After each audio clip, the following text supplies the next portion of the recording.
The Maximizer plugin only has 3 definable controls, but it's important to understand what each of these controls does. So let's talk about the very first one, which is the output level.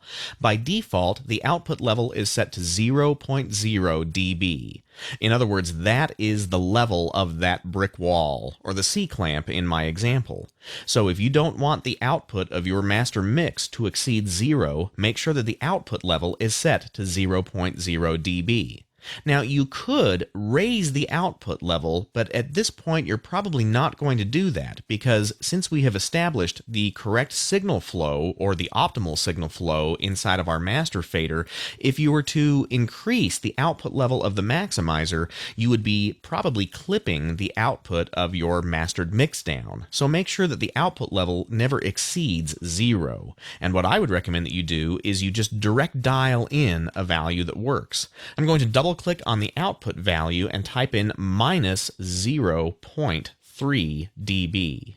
And the reason that I don't set the output level at 0 dB is because some consumer electronic devices actually start clipping at 0. So your end user could end up with a distorted signal on their MP3 player or on their car stereo. So it's always best to not have your master hit actual 0.0 dB. Just come down a little tiny bit, and I would recommend minus 0.3 dB as the established brick wall of output level. And let me show you how that works. I'm going to press play on our mastering project.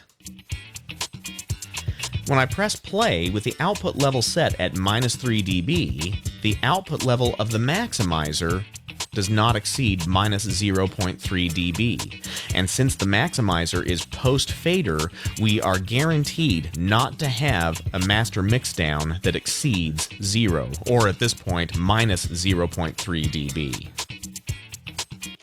And now let's learn about the next control, which is Optimize.